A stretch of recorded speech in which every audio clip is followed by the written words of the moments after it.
வேங்கவயல் மாதிரி மதுரையிலும் குடிநீர் தொட்டியில மலம் கழிச்சிருக்காங்க.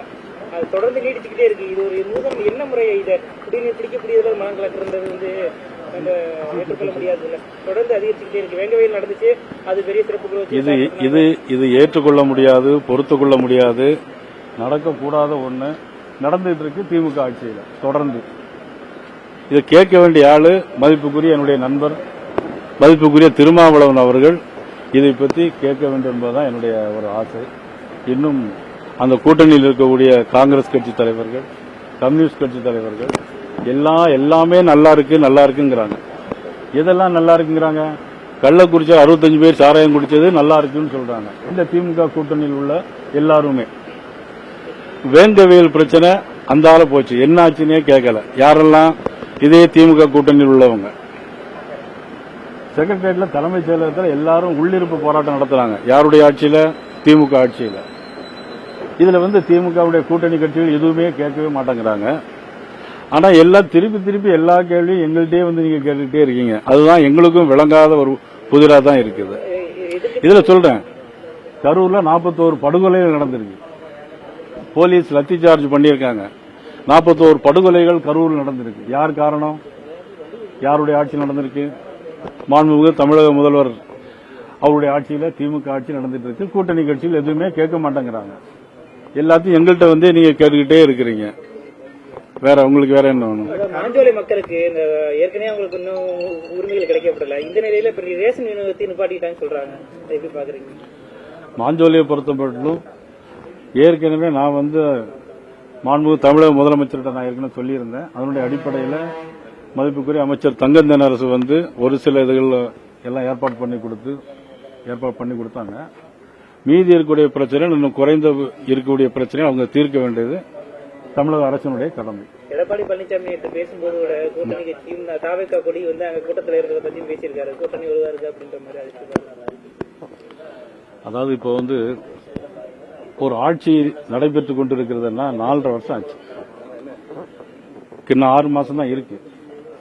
ஆனா 4 வருஷத்துல இவ்வளவு பெரிய ஒரு ஆன்டி இன்கம்பன்சி, அரசுக்கு எதிரான ஒரு மக்கள் விரோத போக்கு, அரசுக்கு எதிரான மக்கள் போக்கு இவ்வளவு அதிகரிக்குங்கிறது யாருக்கும் மிகப்பெரிய அளவில் இருக்கு.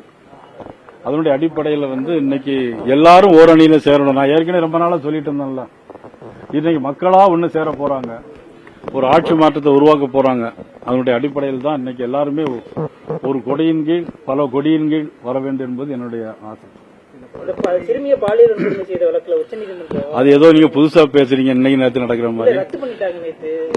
அது எல்லாமே அதான் பாருங்க. அது என்னன்னா, இந்த ஆட்சியில் எப்படின்னா, யாரு பாதிக்கப்பட்டாங்களோ, யாரு அடிச்சிருக்காங்களோ அவங்க மேலதான் கேஸ் போட்டு இந்த ஆட்சியின் மீது வழக்கமா வச்சிருக்காங்க. ஒரு சிறுமியா நடந்திருக்கு பாலியல் வன்கொடுமை. எல்லா இடமும் பாலியல் வன்கொடுமையை பொறுத்த மட்டும் சிறுவர்களுக்கு, குழந்தைகளுக்கு எதிராக கிட்டத்தட்ட போக்சோ கேஸ் 283% அதிகமாயிருக்கு. 55% பெண்களுக்கு எதிரான வழக்கு அதிகமாயிருக்கு. இது இந்த ஆட்சியில நடக்கும். நீங்க முதலமைச்சரை பார்த்து நம்ம டிவி மீடியாக்கள் எல்லாம் கேட்கணும். கேட்டா கொஞ்சம் நல்லா இருக்கும். தேர்தல் தேதி பொதுவா மோடிக்கு முன்னாடியே தெரியுன்ற மாதிரி நேரு சொல்லியிருக்காரு. கலாய்வு நடத்தாமலே வாக்காளர் பட்டியல் சேர்ப்பு விவரங்கள் தான் பண்ணுவாங்க அவங்க அப்படின்னு இருக்காங்க.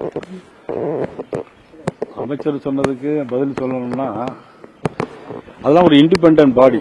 தேர்தல் ஆணையம் ஒரு இண்டிபெண்டன்ட் பாடி. அதான் தேதி நிர்ணயம் பண்ணுவாங்க. ஆனா இன்னொன்னு, 4 வருஷம் 5 வருஷம் முடிஞ்சா அந்த தேதி நிர்ணயம் பண்ணி தானே தீரணும்.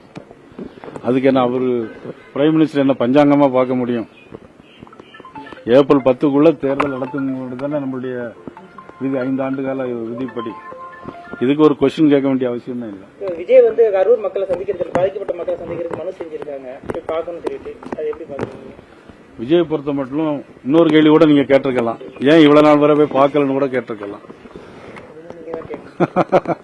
ஏன் அவர் பார்க்கலாம்? அவர் போயிருந்தா அவருடைய உயிருக்கு யார் உத்தரவாதம் கொடுக்க முடியும்?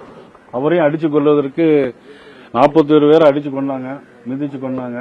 அதே மாதிரி அவரையும் யாராவது ஏதாவது பண்ணிடக்கூடாதனால தான் பாதுகாப்பு கேட்டு கொடுத்திருக்காங்க. அரசாங்கம் பாதுகாப்பு கொடுத்து அவர் அந்த மக்களை போய் சந்திக்கணும்.